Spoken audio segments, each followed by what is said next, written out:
Imagine traveling at more than 600 kilometers per hour, inside a train that isn't touching the track. No steel wheels, no conventional engine driving the vehicle, just magnetic fields lifting a massive train above the guideway and pushing it forward at a speed once considered impossible for rail. Japan's L0 series reached 603 kilometers per hour during testing. But the real engineering challenge wasn't reaching that number.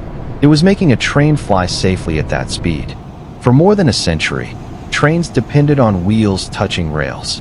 Japan had already pushed conventional high-speed rail to extraordinary limits. But engineers wanted to remove one of its biggest constraints: physical contact.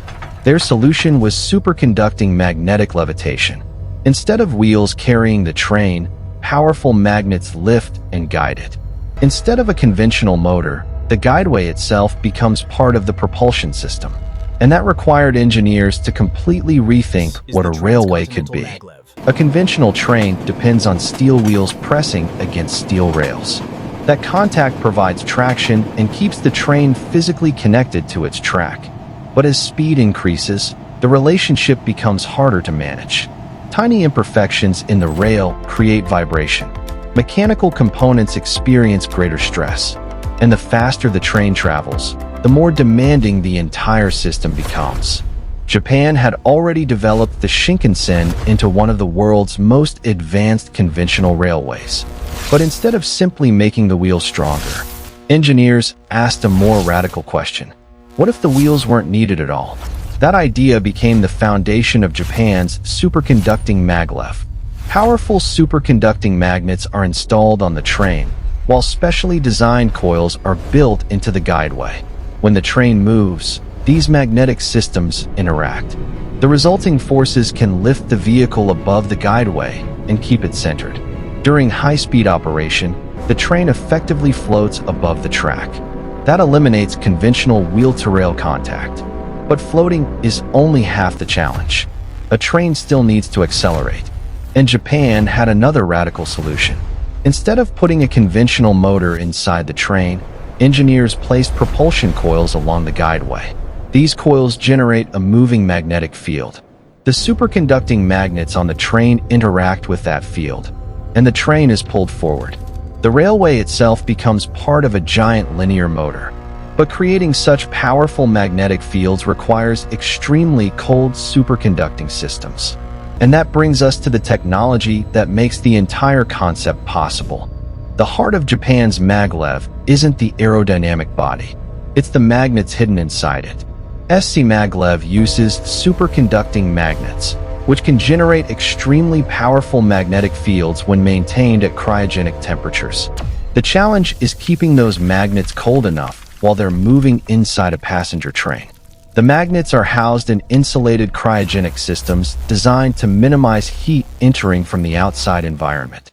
Inside, superconducting material operates at temperatures far below normal conditions. This allows the magnets to maintain their powerful magnetic fields with extremely low electrical resistance. Those magnetic fields interact with coils along the guideway. The result is controlled levitation and guidance. The train doesn't simply float freely. It is continuously positioned by electromagnetic forces. If it moves sideways, the magnetic interaction generates forces that guide it back toward the correct position. If it moves vertically, the system responds to changes in the magnetic relationship. The train and guideway are therefore constantly interacting without physical contact. But there's a fascinating consequence. The technology that lifts the train is also closely connected to how the railway controls it. The vehicle becomes part of an electromagnetic system stretching through the infrastructure. And because there are no conventional wheels carrying the train at high speed, engineers can push the vehicle into a completely different operating range. But there's still one enormous force working against it: the air. At hundreds of kilometers per hour, aerodynamic resistance becomes one of the biggest challenges in the entire project. And that's why Japan had to make its fastest train look less like a traditional train, and more like an aircraft. A conventional train carries its motor on board. The motor turns the wheels, and the wheels push against the rail. Japan's maglev changes that relationship completely. Instead of putting the entire propulsion system inside the train, engineers spread the motor along the guideway. Powerful propulsion coils are installed beside the track. When controlled electrical current flows through them, they create a moving magnetic field. The superconducting magnets on the train interact with that field, and the train is pulled forward. In simple terms, Japan turned the railway into a linear electric motor. The train doesn't need to mechanically grip the rail to accelerate. The magnetic field does the work. By controlling the electrical current through different sections of the guideway, engineers can control how the magnetic field moves, and therefore, how the train accelerates and decelerates. This also means the infrastructure becomes an active part of the vehicle. The guideway isn't passive concrete supporting a train. It is an enormous electromagnetic machine extending for kilometers. But that creates a major engineering challenge. Every section has to be precisely coordinated. Power must reach the correct coils at the correct moment. The train's position must be known accurately, and the electromagnetic forces must remain stable while the vehicle moves at extreme speed. There is no room for guesswork. At 500 kilometers per hour, the train is traveling more than 8 kilometers every minute. So the faster the train becomes, the more precisely the entire railway has to operate. And then there is another enemy, one that magnets can't eliminate: aerodynamic drag. Once wheel-to-rail contact disappeared, air became one of the biggest forces resisting the train. At 500 kilometers per hour, the vehicle is moving through the atmosphere at roughly 139 meters every second. Every surface of the train interacts with that airflow. So engineers couldn't simply add more magnetic power. They had to redesign the shape of the train itself. The L0 series uses an extremely long, streamlined nose. Its purpose isn't just to make the train look futuristic. When a train enters a tunnel at very high speed, it suddenly pushes air into a confined space. That creates pressure waves that can travel through the tunnel and generate intense noise and pressure changes. The long nose gradually displaces the air, helping reduce the sudden pressure increase. The rest of the vehicle is also shaped around airflow. Smooth surfaces reduce turbulence. Carefully designed connections between cars prevent unnecessary air separation. Even small changes in geometry can affect the amount of energy required to maintain high speed. And the tunnel becomes part of the aerodynamic system too. Engineers have to consider the train, tunnel, pressure waves, ventilation, and emergency systems together. At these speeds, transportation engineering starts to resemble aerospace engineering. The train isn't simply moving along a track. It's moving through a carefully controlled aerodynamic environment. But speed creates another problem.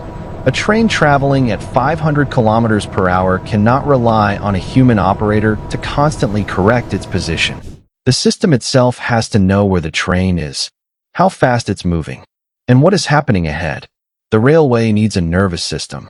At 500 kilometers per hour, the train covers more than 8 kilometers every minute. At that speed, even a small error can become a serious problem. So Japan's Maglev relies on a highly coordinated control system. The train, guideway, electrical infrastructure, and control center operate as one system.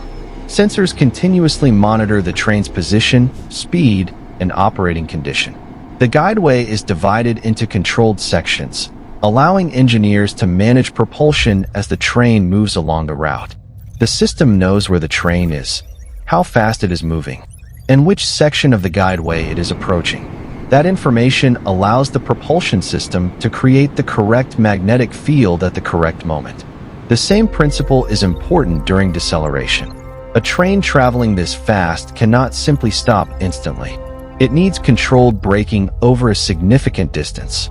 That means speed, position, power, and braking must remain synchronized. And automation becomes critical. The system continuously monitors conditions instead of depending entirely on human reaction. This creates multiple layers of protection: position monitoring, automatic control, power management, emergency procedures, and constant communication between the train and infrastructure. But there is another challenge. The control system can be extremely precise. Yet the guideway itself must remain precise too, because the train isn't sitting on rails. It is floating above them. And that means every change in the guideway's geometry can affect the electromagnetic relationship between the train and the track. So Japan had to engineer something even more difficult. A railway precise enough to guide a flying train. Reaching 603 kilometers per hour was a remarkable demonstration. But a world record is not the same thing as everyday transportation. A commercial railway has to operate repeatedly, safely, reliably, and for decades.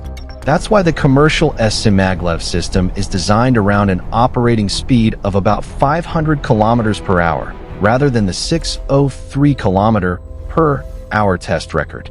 The difference is important. A record attempt pushes a machine toward its limits.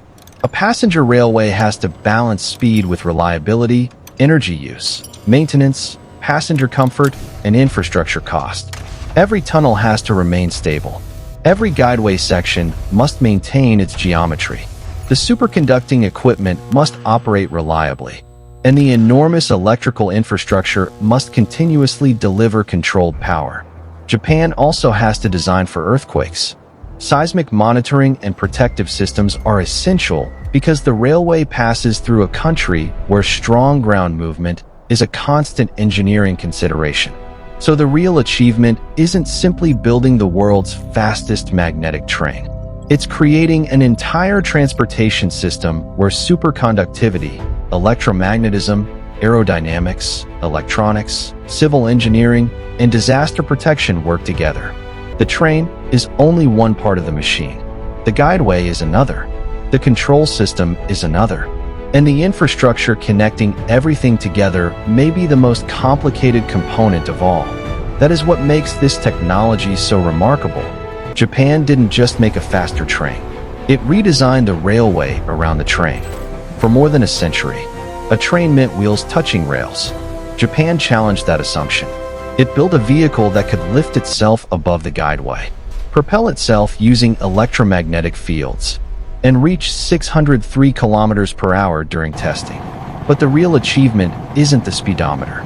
It's everything hidden behind that number. Superconducting magnets, cryogenic systems, linear motors, precision guideways, aerodynamic engineering, automated control, and infrastructure designed to survive one of the world's most demanding environments. The L0 series shows what happens when engineers stop asking, "How can we make the old system faster?" and start asking, "What if we build a completely different system?" That question turned into a train, into a machine that flies. This is Echoes of Power,